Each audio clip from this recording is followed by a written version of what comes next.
언제나 필승! 네, 반갑습니다. 필승입니다. 저는 원자재에 대해서 상당히 좋은 그런 의견을 가지고 있습니다. 사실 최근에도 금에 대해서 특히나 또 강조를 드렸고, 이번에는 제가 구리에 대해서 한번 분석을 해드리고자 합니다. 그리고 구리 광산에서 세계적인 위치를 차지하고 있는 프리푸트 맥모란에 대해서 조금 더 자세하게 분석해드리겠습니다. 일단 저 같은 경우는 공개적으로 말씀드렸고요. 특히 텔레그램방에서는 꾸준히 말씀드렸고, 특히 필승사당 오프라인 모임에서는 제가 GDX 같은 경우는 이제는 팔 필요가 없다, 매도를 고려하지 않아도 된다라고 말씀드릴 정도로 사실 금 혹은 원자재에 대해서 굉장히 좋은 시각을 유지하고 있습니다. 실제로 올해 초부터 꾸준하게 이제 말씀드리고 있는 부분이고요. 최악의 물가 상승, 인플레이션, 스태그플레이션 최대수의 자산, 10년간 본격 상승, 골드, 금 주목할 때, 이게 대략 한 9개월 전, 9개월 전쯤이었어요. 골드와 금에 주목할 때라 말씀드렸고, 그 이후에 꾸준하게 말씀드렸어요. 금이 168, GLD가 168달러일 때도 말씀드렸죠. 전 세계 중앙은행들 역대 최대치 매입 중인 자산, 경제 혼란 핵심, 인플레이션 주목, 골드, 실버, 금광주, 은광주 주목, 이렇게 말씀을 드렸습니다. 약간 3개월 전쯤, 작년 12월 말에 말씀을 드렸었고, 이 당시에 이제 GLD, 골드 ETF의 주가는 168달러, 현재는 189달러로 약간 10% 이상 상승을 보이고 있죠. 금의 ETF 가격이 10% 이상의 상승세를 보인다는 것은 사실 어마어마한 상승세라고 할 수 있는 겁니다. 금 같은 경우는 전 세계에서 가장 안정적인 자산이다라고 불릴 만큼 변동성이 상당히 작음에도 불구하고 골드 가격을 추종하는 ETF 가격이 10% 이상 올랐다는 것은 그만큼 무언가가 바뀌고 있다는 것을 감지를 해야 되는 시기인 거예요. 그리고 마지막으로 최근에도 말씀드렸습니다. 대략 한 일주일 전쯤에 말씀드린 것 같아요.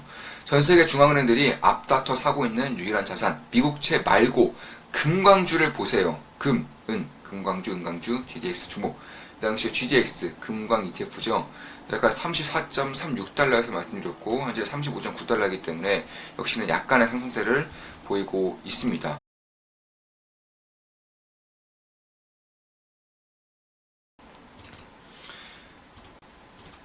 사실 3월 11일에 GDX를 매수했죠. 지금 보시면 3월 11일에 GDX를 매수한 상태이고요. 약간 이날, 정확하게 바닥에서 턴할 때 정확하게 말씀드렸죠. 한국 시간 기준인 3월 11일, 그리고 미국 시간 기준으로는 이제 이날 이제 말씀드린 겁니다. 이날 이제 매수를 한 거예요. 이날 매수했고, 그 이후에 추가 매수까지 했습니다. 3월 18일에 이제 추가 매수를 진행했죠.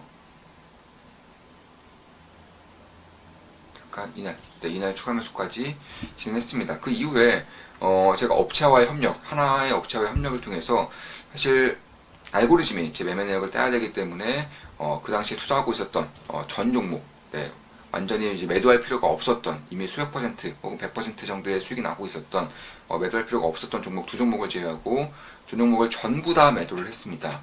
그리고 제가 이제 필승사당 오프라인 모임에서 이제 GDX라던가 혹은 다른 기업도 말씀드렸어요. 해상풍력 핵심기업 하나 말씀드렸죠. 이 두 개 기업을 기준으로 이 두 개 기업도 매도할 필요가 없다라고 말씀을 드렸고요. 제가 장기 투자에 대해서 그 전 영상에서 한번 말씀을 드렸었어요. 장기 투자는 내가 한다고 해서 장기 투자가 아니에요. 시장이 허락할 때, 그 기업의 추세가 허락할 때 장기 투자가 되는 것이죠.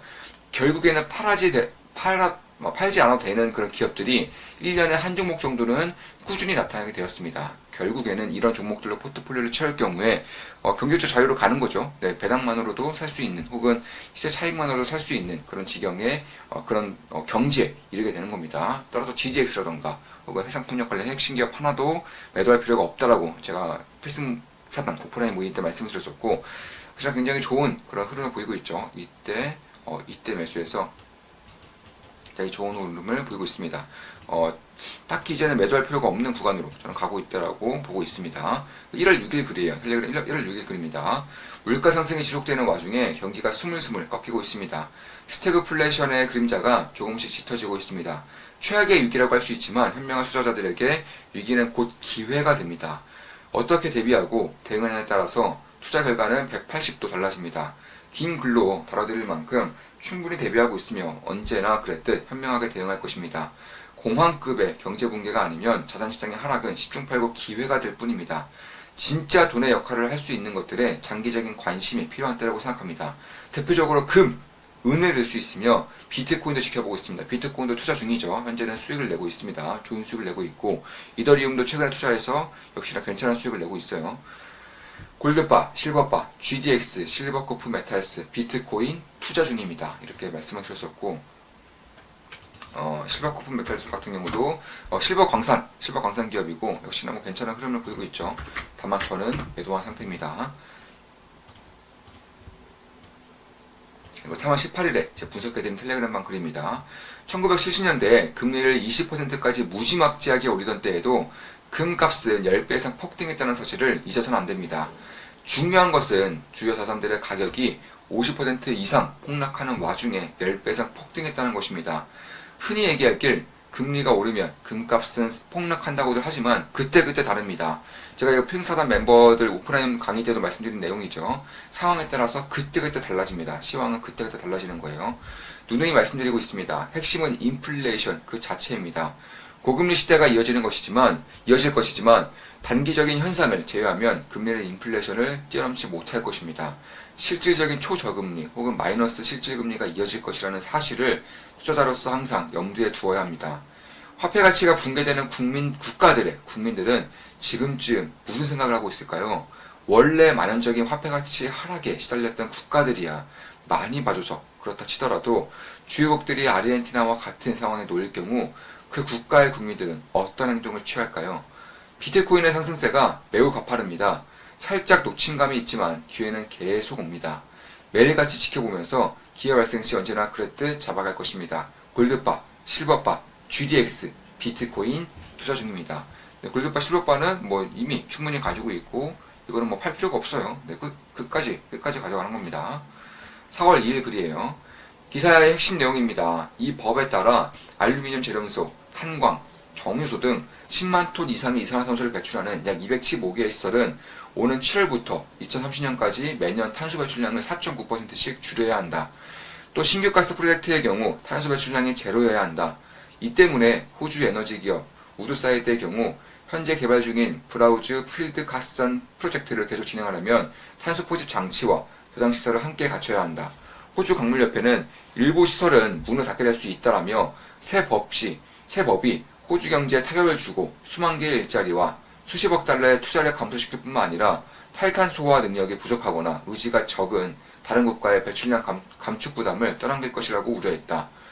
또 인플레이션을 부추기는 이슈입니다. 원자재 가격이 장기 우상향하는 그림이 벌써부터 훤합니다.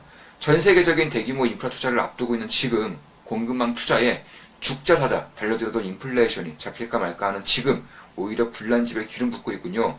가격이 상승할수록 기대 인플레이션이 올라오면 올라올수록 광산 기업들은 재고를 쌓아놓을 것이고 안 그래도 재고가 부족한 원자재들의 공급 부족이 더욱 심화될 것입니다. 이 경우엔 원자재 가격은 더 상승할 것이고 재고를 왕창 쌓아놓은 광산 기업들의 실적은 퀀텀 점프할 것입니다. 여기가 핵심이에요. 원자재 가격이 더 오르는 와중에 재고를 미리부터 왕창 쌓아놓은 광산 기업들의 주가, 실적은 퀀텀 점프할 것이다. 이게 핵심입니다. 최근까지 GDX 및 리오틴도 투자했었죠. 몇몇 핵심 기업들 면밀히 살피고 있습니다. 이렇게 말씀을 드렸었고 사실 저는 원자재에 대해서 특히 금, 은, 구리 이런 것들에 대해서 상당히 좋게 보고 있어요. 그리고 그 전까지 금에 대해서 강조드렸다면 이제는 원자재 중에 하나인 구리에 대해서 좀 말씀을 드려보고자 합니다. 구리 같은 경우는 이미 재고가 부족해요. 확보 경쟁이 굉장히 치열하게 이루어지고 있는 지금 광산 기업들은 구리 재고를 쌓아놓고 있어요. 딱히 내보내지 않고 있다는 겁니다. 그만큼 구리의 가격에 대한 상승세를 상당히 긍정적으로 보고 있다는 것이고 특히나 앞으로 생산량, 공급량이 줄어들 가능성이 상당히 높기 때문에 일단은 리스크 헤지 차원에서도 재고를 쌓아놓는 그런 상황이다. 이렇게 보시면 될 것 같습니다. 사실 신재생 에너지 혹은 이런 인프라 투자가 확보되면서 뭐 전선이라던가 전기자동차, 태양광, 풍력 이런 것들이 확대가 되면서 구리의 수요량은 매년까지 증가할 수밖에 없어요. 그럼 프리포트 맥모란이 어떠한 그런 위치를 점하고 있느냐? 일단 세계 최대의 구리 광산 회사 중에 하나입니다. 탑3 안에 드는 구리 광산 회사 중에 하나이고 사실 뭐 인도네시아던가 뭐 칠레, 페루 이런 지역들, 이런 국가들을 통해서 대부분의 구리를 채굴하는 기업이기 때문에 환경 오염적인 부분, 환경 규제에 대한 부분에서도 다른 기업들에 비해서는 널널한 편이에요. 이것은 엄청난 장점이 될 수 있는 겁니다. 특히나 이제 광산 기업들이라 한다면 사실 뭐 구리 광산이라고 하더라도 뭐 금 혹은 알루미늄이던가 뭐 철강석, 뭐 몰리브덴, 망간 이런 쪽이 좀 섞여 있는 경우가 상당히 많아요. 그러니까 구리 광산이라고 하면 일컬어지지만 구리의 매출 비중이 실제로는 50%가 안 되는 경우가 대부분입니다. 그런데 프리푸트 맹물원 같은 경우는 사실 80% 이상, 대략 매출의 85% 정도가 구리에서 나와요. 완벽한 구리 광산이라고 보시면 되겠습니다. 나머지가 11%, 대략 10% 이상이 금이고요. 조금 한 5% 내외가 올리브덴 정도. 그러니까 구리와 금이 대략 95% 이상을 차지하고 있는 매우 압도적인 그런 포트폴리오를 구성하고 있는 기업이기 때문에 사실 구리 가격과 거의 연동되어서, 물론 광산 기업이라는 것 자체가 구리 가격이 상승할 경우 매출과 이익이 퀀텀 점프에서 증가하고, 특히나 재고를 쌓아놓을 경우 말도 안 되는 실적이 나오는 그런 섹터군이기 때문에 사실 광산 기업이 이제 해당 그런 원자재의 가치에 비해서는 레버리지 효과가 나타나는 경우가 상당히 많아요. 제가 금을 분석해 드릴 때에도 광산주에 투자했던 이유가, 광산주 같은 경우는 금 가격의 레버리지 효과를 일으키기 때문입니다. 따라서 프리푸트 맹모란 같은 경우도 사실 구리와 금이 95% 이상을 차지하고 있기 때문에 상당히 포트폴리오적으로 상당히 공격적이고 매우 안정적인, 혹은 구리 가격의 상승세를 고스란히 따라갈 수 있는 그런 이제 부분이라고 보시면 될 것 같고, 이제 실적 같은 경우 현금흐름, 영업 현금흐름 같은 경우는 이미 사상 최대치를 찍고 있어요. 이미 사상 최대 실적을 찍고 있습니다. 프리푸트 맹모라는 사상 최대 실적을 찍고 있는 것이고, 그럼에도 2011년 주가 혹은 2007년 주가를 넘어서지 못하고 있죠. 이때보다 지금의 실적이 더 좋아요. 현금 흐름이 더 좋습니다. 특히나 이제 구리 가격이 이제 막 상승하고 있는 시점, 특히나 구리 가격 같은 경우는 이미 이때 시점을 찍고 있어요. 2011년 부근까지 올라왔기 때문에 구리 가격이 이렇게 올라왔음에도 불구하고 프리푸트 맹모란이 올라오지 않았다는 것은 그만큼 ESG에 대한 규제라던가 혹은 프리푸트 맹모란을 가지고 있는 광산기업들이 대부분이 가지고 있는 재무적인 리스크, 불안감에 의해서 상승세가 더뎠다는 것이고, 이제는 이러한 부분이 완벽하게 해소되는 시점이기 때문에, 왜냐하면 벌어들이는 현금 흐름이 역사상 최대치를 찍고 있기 때문에 그런 부분에 대해서는 우려감이 빠르게 감소할 수 있다, 이렇게 보고 있는 것이고, 특히 구리 같은 경우는 제가 이제 특히나 강조드리는 이유 중에 하나가 이번에 인프라 투자 혹은 신재생 에너지, 전기차의 확대 이런 것들에 의해서 수요량이 기하급수적으로 증가한다는 겁니다. 뭐 내연기관차에 비해서 전기차가 구리의 생산량, 구리의 수요량이 약간 4배 정도가 증가하고요. 특히 이제 신재생 에너지 같은 경우도 뭐 석탄 혹은 천연가스, 석유에 비해서는 4배에서 5배가 증가합니다. 태양광과 풍력 이런 것들을 줄 수 있겠죠. 특히나 이제 올해부터 전 세계적인 대규모 인프라 투자가 이제 진행될 채비를 갖추고 있죠. 뭐 미국은 물론이고 중국, 유럽, 대한민국 같은 경우도 사실 대규모 인프라 투자를 앞두고 있고, 특히 뭐 인도 같은 경우는 말할 것도 없겠죠. 중국의 자리를 넘겨받기 위해서는 사실 엄청난 인프라 투자가 필연적으로 먼저 발생을 해야 되는 겁니다. 따라서 인프라 투자에 있어서도 뭐 전선이라던가 뭐 안 들어가는 곳이 없어요. 건설이라던가 이런 쪽에서 구리가 들어가기 때문에 저는 구리의 사용량이 매년 10% 이상씩 향후 꽤나 오랜 기간 동안 증가할 것이라고 예상하고 있는 것이고, 그에 따라서 구리의 가격과 혹은 구리의 광산 기업들의 실적이 굉장히 좋을 가능성이 높다. 특히 인플레이션 시대가 지속되는 지금, 스태그플레이션에 대한 그 우려가 시작달랑 말랑하고 있는 지금에 들어서는 사실 이런 원자재들에 대한 관심을 꺼놓을 수는 없어요. 저 같은 경우도 굉장히 좀 좋게 보고 있고, 텔레그램 방에서는 제가 정말 꾸준하게 강조드린 자산권 중에 하나입니다. 우리 좋은만 기쁨가게 멤버분들, 그리고 필승사단 멤버분들은 다들 아실 거예요. 제가 원자재에 대해서 얼마나 꾸준하게 말씀드려 왔는지. 따라서 지금 원자재가 강세를 보이는 이유도 충분히 이해하고 계실 겁니다. 다만 그럼에도 광산기업들은 여전히 밸류에이션 측면에서 많은 기회가 있다라고 저는 개인적으로 보고 있습니다. 물론 제 모든 영상은 매수매도 추천 리딩 절대 아닌 거 다들 알고 계시죠? 참고하시면 되겠습니다. 자, 이것으로 방송 마치겠습니다. 프리푸트 맹문화에 대한 분석을 해드렸고, 금과 관련되어서 그리고 구리와 관련되어서 주로 분석을 해드렸습니다. 앞으로도 좋은 분석, 좋은 기업 분석으로 찾아뵙겠습니다. 필승 구독, 알림 설정, 좋아요는 돈이 됩니다. 필승!